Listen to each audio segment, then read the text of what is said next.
a mysterious woman drifted for weeks in the water before she was brought to shore by a hurricane.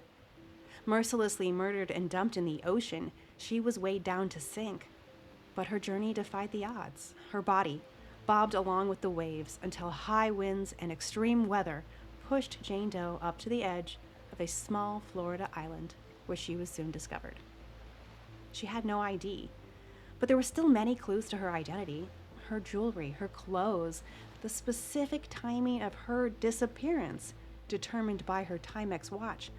Yet, somehow, the York Island Jane Doe remained unidentified.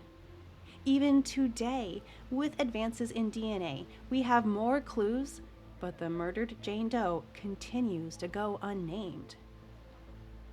This is the story of the discovery and investigation into the York Island Jane Doe.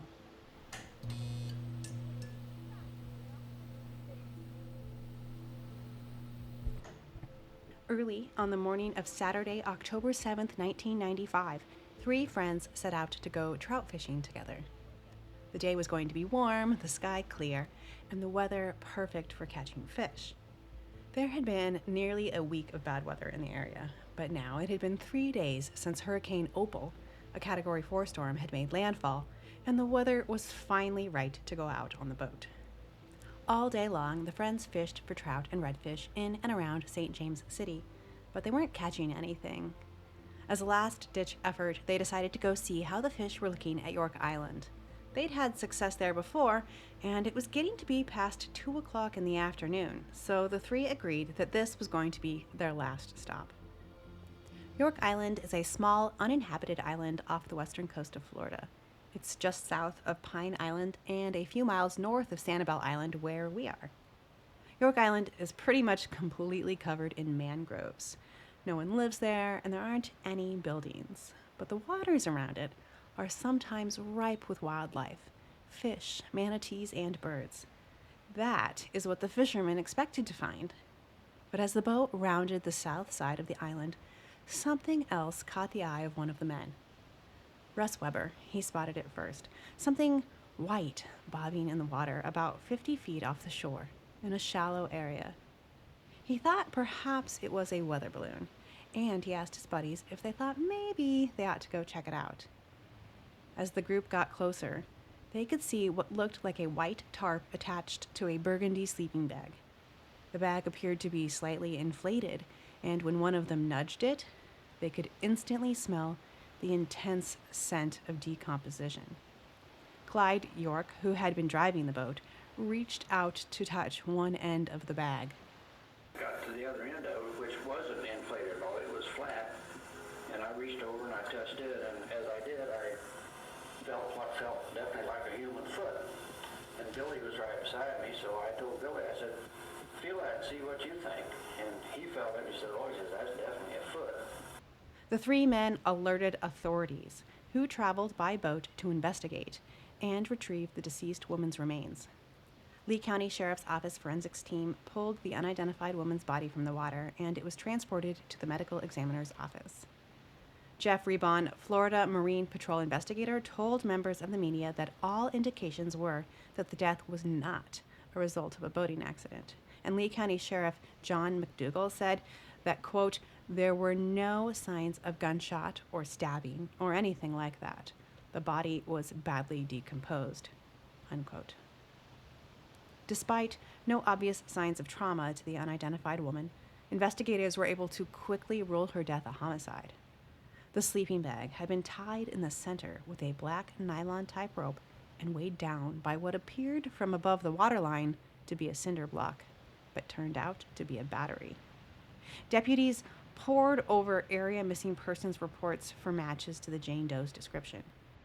She was about 115 pounds, approximately 5 foot 3 inches tall, and investigators estimated that she was in her 30s or 40s. Her hair was shoulder length, and initially reported as brown or reddish brown in color, but it is sometimes now listed as blonde or dark blonde. The Jane Doe had been wearing red metallic nail polish, but unfortunately, she had decomposed such that no fingerprints could be recovered from her fingers. Her ears had been pierced, with the right ear having been pierced twice. However, no earrings were recovered with her body. She was found with several pieces of jewelry, though. This size 4 metal ring with a small round ivory colored stone. And this Timex watch with red stripes running down the length of the band. The Timex was a wind-up watch. And that fall, the sheriff told the media that he believed that the wristwatch had stopped at the time and date that she had died. However, he declined to share the specific time or date, saying more generally that she had been in the water for approximately 3 to 4 weeks. Years later, officials do reveal that they believe that the watch had stopped just about 2 weeks before her discovery at 12:50 on the 25th, presumed to be September of 1995. There was also a bracelet, and for some reason, they've never released a picture of this bracelet, which I find unfortunate because descriptions of the bracelet vary quite a bit. One report calls it dark-colored and possibly silver. Another calls it herringbone, and yet a third refers to it as a light yellow bracelet. I'm not sure what to think. Maybe there are multiple bracelets. The descriptions seem to almost contradict each other, but I really probably should not speculate, and I'll just say that most records do report that she was found with a bracelet. Unfortunately, due to her advanced state of decomposition, the autopsy was unable to shed any additional light on Jane Doe's cause of death, though it did provide more clues as to who the unidentified woman was. Medical examiners determined that she had likely not ever given birth, and therefore would not have any biological children. Her extensive dental work led them to believe that she may have been a smoker. The autopsy also uncovered bone fractures in her right arm and left collarbone. There were screws in her right ankle that had been surgically placed to fix a fracture, and there was scarring and evidence of cranial surgery on the left side of her head, where a piece of the left side of her skull had been replaced with a metal plate. There were no serial numbers on the screws in her ankle, but the craniotomy had been performed within the past few years and was not a common surgery. This type of head operation had only been taught at one place, Dartmouth. Investigators reached out to the college with Jane Doe's information, but had little luck. More than 1,000 doctors had learned the procedure. So, they turned to the other items found with the Jane Doe, ones most likely bought and provided by her killer. She had been tucked into a red sleeping bag that was attached to a white sailbag. The sleeping bag had been the Coleman brand, and it was estimated that the barnacles on the sleeping bag were about 20 to 28 days old, which is about a week longer than the watch indicated. And I had to look this up because I've never owned a watch that needed to be wound, but Timex recommends that their watches are wound daily. And the consensus seems to be that in a typical condition, not underwater, but typically an unwound watch would tick for around 36 to 48 hours before it ran down and stopped. The sailbag was white and sized for a 30 to 36-foot boat. It had not been mass-produced, but had no identifying information on it with which to trace to a manufacturer or an owner. It was also quite old and showed signs of extensive sun damage from years of use. A 63-pound battery had been tied to Jane Doe's body with what appeared to be black nylon rope. The battery was identified as a 6-volt Trojan brand manufactured in 1994. It was a common type sold in many places and used to power older sailboats or golf carts. Everything found with the woman was frustratingly common. There was nothing unique, said Sergeant Gil Allen of the Sheriff's Homicide Department.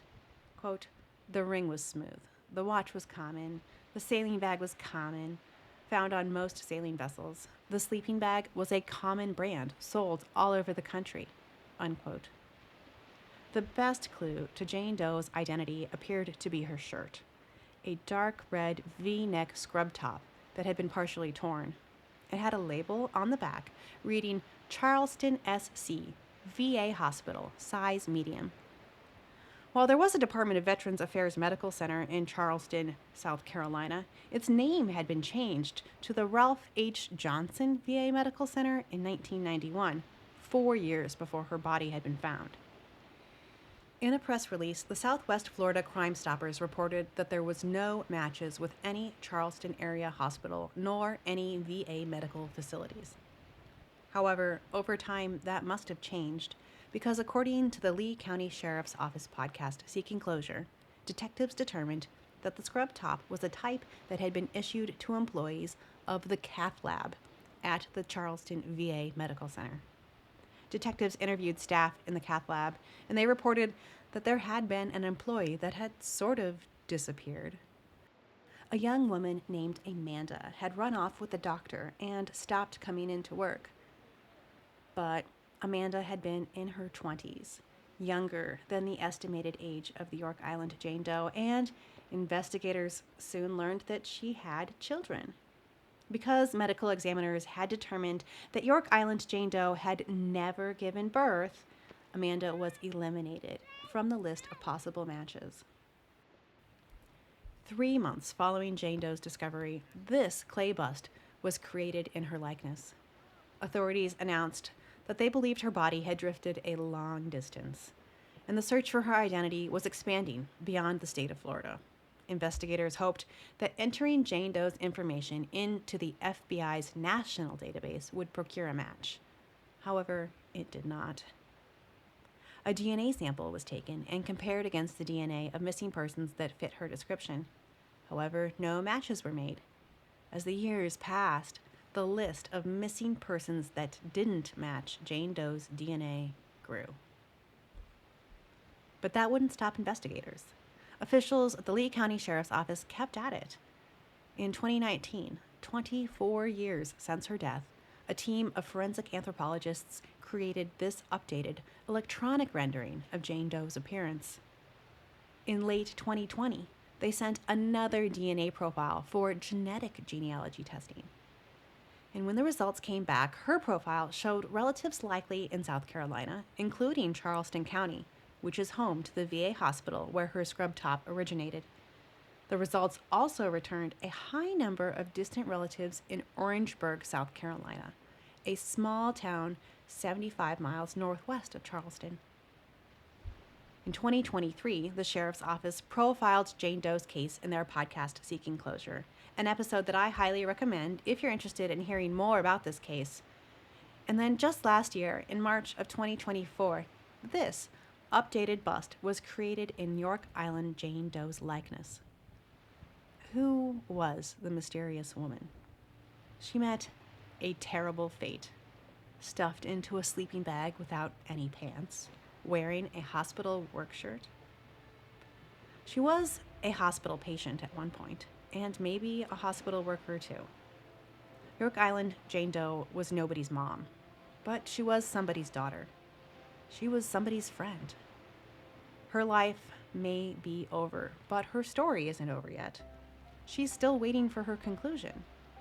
30 years ago, her body was brought in from the sea by a hurricane, and today, she's still waiting for someone to send her home. If you have any information regarding York Island Jane Doe, please call the Lee County Sheriff's Office or the Southwest Florida Crime Stoppers.